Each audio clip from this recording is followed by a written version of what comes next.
Hi guys, welcome to our video on Lydende and Bedrywende. This is me, Nolene. I will be taking you through Lydende and Bedrywende and trying to make it a little bit more approachable, maybe just a bit easier, as it is one of the harder topics for people to grasp in their first additional language. Okay, so Lydende and Bedrywende. What is Lydende and Bedrywende? So it's the active and the passive voice that you've definitely done in English.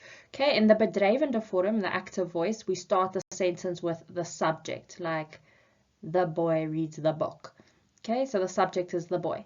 The subject is performing an action. What's the action? It's the verb, so it's reading. Okay, and it's happening to the object, which is the book. Okay, and that's the voorwerp. Sometimes we get the rules in only Afrikaans and that's confusing. So if you know stompie, then it makes more sense to learn the words like subject, time, object in English because you're using stompie, right? Okay, in the Lydende form, the passive voice, we start a sentence with the object, which is the voorwerp, that the action is happening to. So it would say, the book is read by the boy. Okay, in Afrikaans we have three tenses. We use a set of words and a simple recipe for changing the sentences from the Bedrywende to Lydende, or they might ask you to do it the other way around.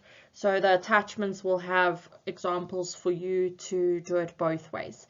Okay, teenwoordige tyd is present tense, verlede tyd is the past tense, and toekomende tyd is the future tense. Okay, our pronouns will need to change in active and passive. So if you think about it, he likes the girl is liked by him. Okay, so exactly how we would change it in English, we have to change it in Afrikaans.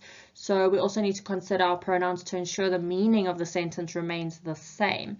If the subject is a pronoun, we change it as follows. Ek would change to deur my. Jy would change to deur jou.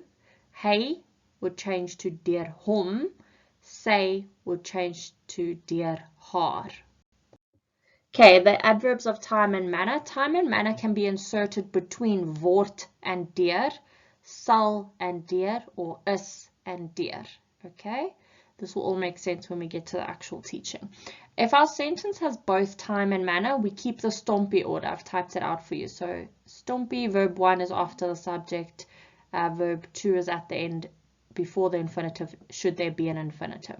Okay, remember that be, ge, her, er, ver, und mis do not get a ge added to them, except for words like gebedel and gebewe. So if you move those verbs to the end with a ge, we do not add for those same letters that we wouldn't change in, or the same syllables that we would not change in verlede tyd.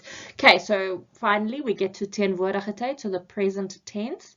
The words we use for this is word and deur. Then we move the verb to the end with a ge. Okay, so die seun eet sy kos. Die kos word deur die seun geëet. Okay, that means the boy eats his food. His food is eaten by the boy. Hy hou haar hand vas. He holds her hand. Haar hand word deur hom vasgehou. See the change of pronouns. Die boek word deur haar gelees. So what I've done in the last one is I've given you an example of you changing it from it being in a different form. So die boek word deur haar gelees, sy lees die boek. Okay, that's how we change it. We'd remove what we would usually insert, which is word, deur, and ge.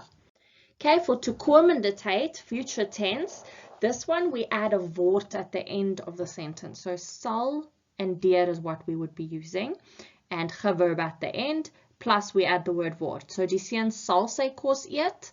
Die kos sal deur die seun geëet word. Hy sal haar hand vashou.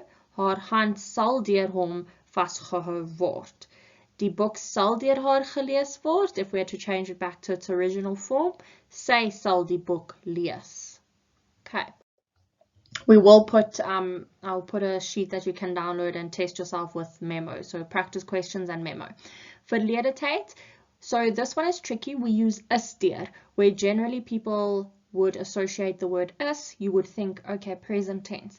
But in Lydende and Bedrywende, we use is deur for past tense. Okay, and we still have ge verb at the end. So die seun het sy kos geëet. Die kos is deur die seun geëet. Hy het haar hand vasgehou, haar hand is deur hom vasgehou. Die boek is deur haar gelees, sy het die boek gelees. The first question you always ask yourself when you approach a question for active and passive is, what tense am I dealing with? Okay, hulpwerkwoorde. When we have to deal with hulpwerkwoorde, so auxiliary verbs, we follow the future tense process, okay? We keep the helping verb. We don't change the word, so we keep the kan, or the moet, or the wil, or the mag. Okay, example, sy kan die werk doen. Die werk kan deur haar gedoen word. So you have to keep the future tense word there at the end. Okay, if there's no object, so like if we don't know who or what the verb is happening to, we use the word daar. So die man sing, daar word gesing. Die mense baljaar, daar word baljaar. Okay, that's nice and simple. Bevelsin, when we have a command sentence, okay, we can spot the command sentence or the bevelsin because there's generally a verb at the beginning, and there will be an exclamation at the end of the sentence. We have to insert the word moet. Okay, so borsel jou tande, which means brush your teeth, will become jou tande moet geborsel word. So your teeth must be brushed. Okay.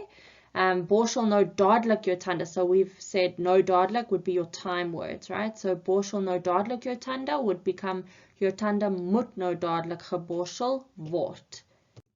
Okay, if we have questions like speel jy vandag sokker? We would say word sokker vandag deur jou gespeel? Wie maak 'n groot lawaai? Deur wie word 'n groot lawaai gemaak? Okay, so we say by who is the big noise made. Still that verb goes to the end. Okay, that concludes our session on Lydende and Bedrywende. Please do download the little recipe I will attach as well as the practice questions, and there is a memo.